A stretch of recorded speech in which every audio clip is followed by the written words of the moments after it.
Charles, and publicly supported by many prominent British Asians. But an investigation by Channel 4 News reveals that amongst the beneficiaries of money raised by the aid organisation Sewa International are Hindu extremists behind a campaign of violence in India.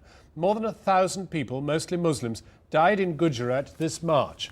We show that money from unsuspecting donors in Britain ended up in the hands of the violent fundamentalists who incited the violence. Jonathan Miller has this report. Om Suryaya Namaha. Sunday morning in West London. These young Hindus are attending a local branch of the RSS, India's biggest Hindu nationalist group.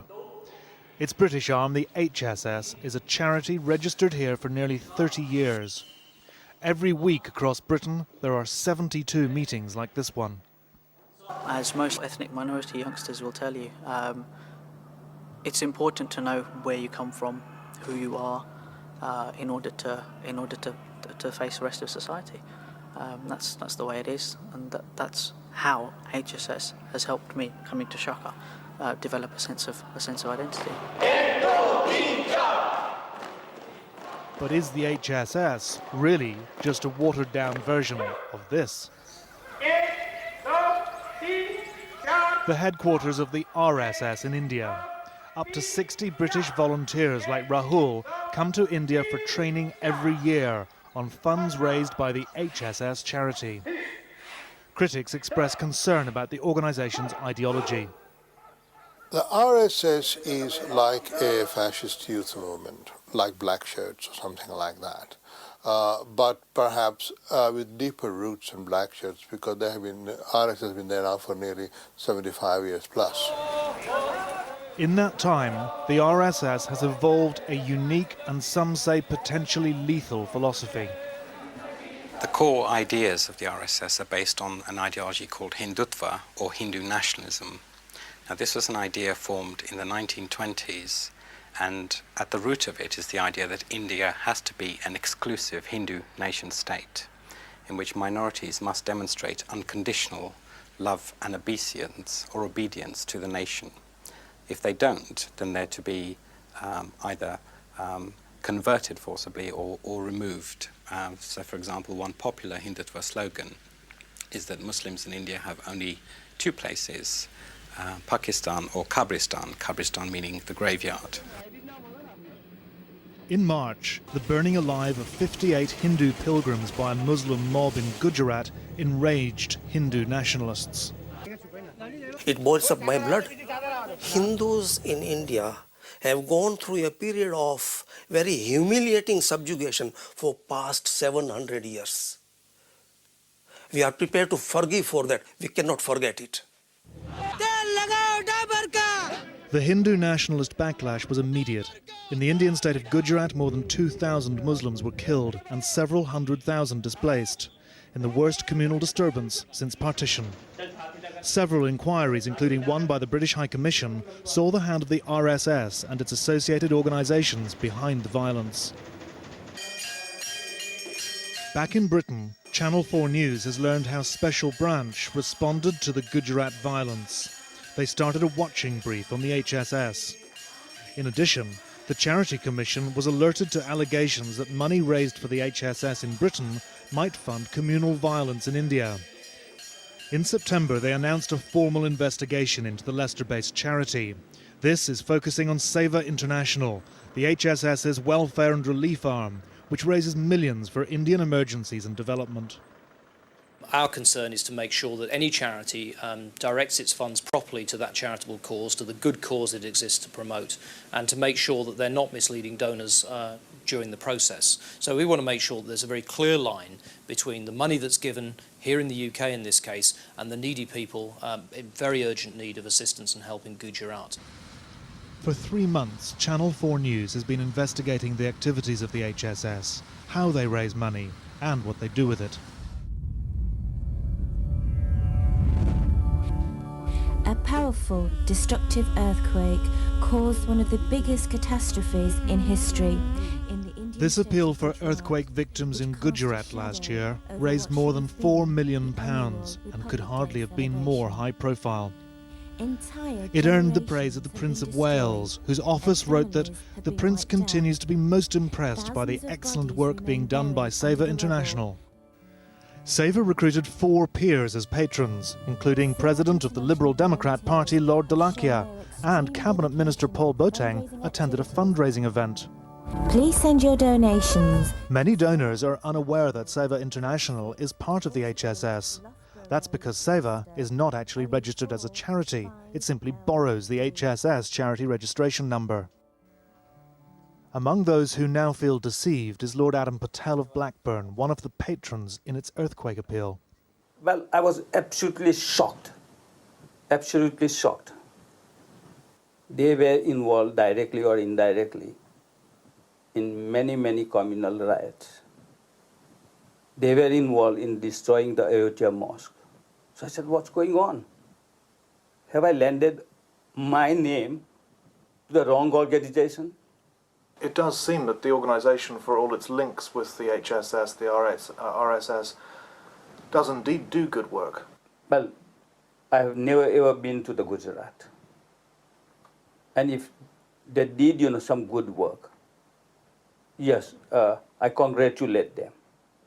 But their association with, these sort of organizations, I don't approve it.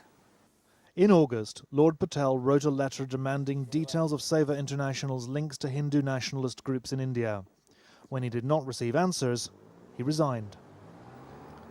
So just what is the money raised by Seva used for in India?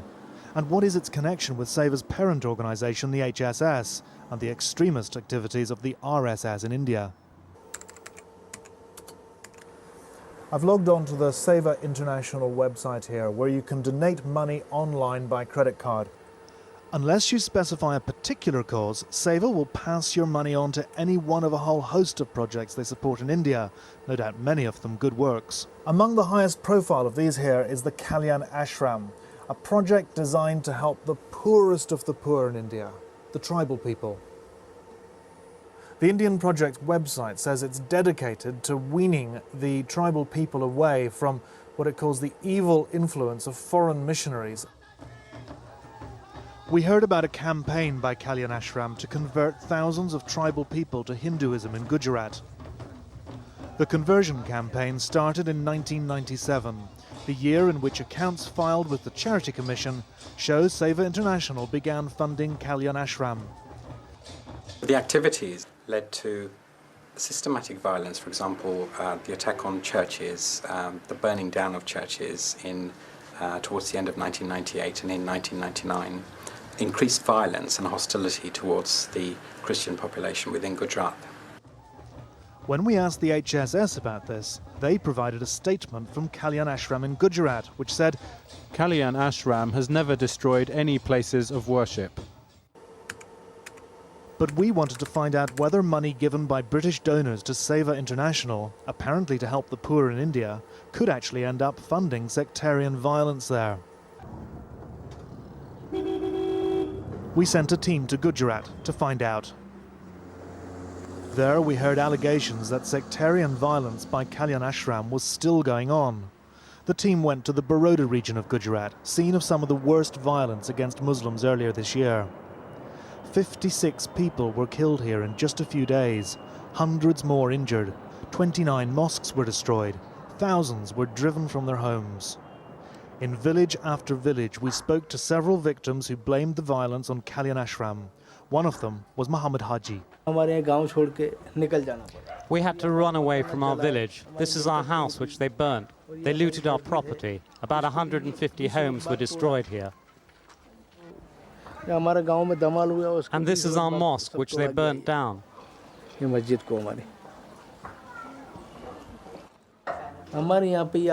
had no fight, quarrel, problem of any sort with the tribals. We used to live peacefully with them. That night, a Hindu activist close to Kalyan Ashram told us the inside story of the organisation Seva International funds from Britain. We've had to protect his identity. He told us the local Kalyan Ashram boss had orchestrated the attacks in Muhammad Haji's area. He threatened the villagers, saying that if they didn't join in provoking the Muslims and burning them, they would also be treated like Muslims and burnt. And he said the government is on our side, nothing will happen to you. So the Kalyan Ashram activists gave the villagers bows and arrows and revolvers and such arms. When our team went to the ashram boss's home village, his family said he was on the run from the police. The police accuse him of leading a mob of 2,000 tribal people in another big attack. And in a chilling aside, a local Hindu activist told of Kalyan Ashram's plans for yet more violence. The Christians have made a church in our village. We've thought several times of destroying it. One day we'll definitely break it down. Retired Indian Supreme Court Judge P.B. Savant has spent months hearing evidence for an independent tribunal on the Gujarat violence. He has no doubts about Kalyan Ashram's role. The organization called Vanvasi Kalyan Ashram, through which the tribals are being indoctrinated into communal philosophy, was roped in. And all those who are trained there were also enrolled for violence. The president of Kalyan Ashram in Gujarat denied his organization was involved in violence. He also denied any dealings with the HSS and even, at first, with Seva International. You don't have help from Seva International? Seva International, no. Because they list you as one of the projects which they sponsor. Some students, they were providing assistance and scholarships to students, school fees. Now there might be some tribal students who might be receiving from Seva International. It turns out Dr. Shah's missing worker in Baroda, accused of leading the violence there, was in charge of tribal students, the work that Dr. Shah suggests is funded by Seva International. Justice Savant is adamant that overseas funding like that from Seva International is fueling sectarian violence in India and that there must be greater scrutiny. The communal violence that erupted there, as well as the communal indoctrination which has been going on, all these activities were being funded by this money, which came from Seva International. They believe that the money is going for the welfare and rural development. But that is not so. It may be a part of the activities, but much of it goes for this communal indoctrination. Back in Britain, Channel 4 News spoke to a number of donors to Seva International who were surprised by its links to violence. A Bradford businessman who gave £7,000.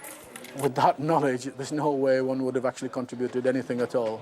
We are not allied to or affiliated to or support any extremist organisation of any sort.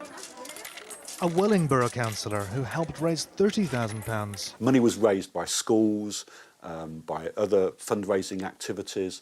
I don't think people would have given money knowing that the money was going to the RSS in India.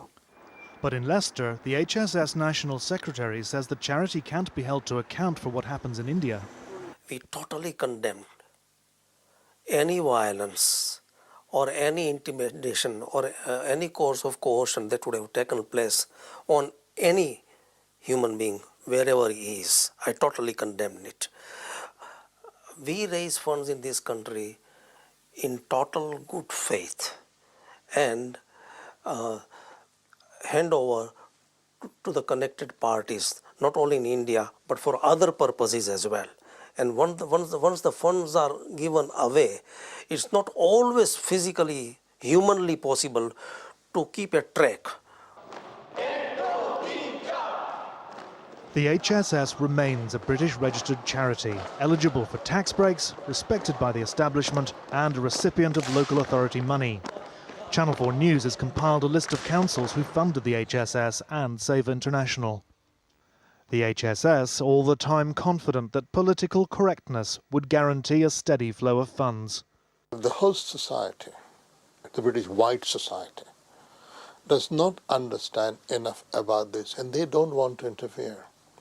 they feel it would be racist to stop this kind of fundraising. Who are they to stop, RSS raising money here?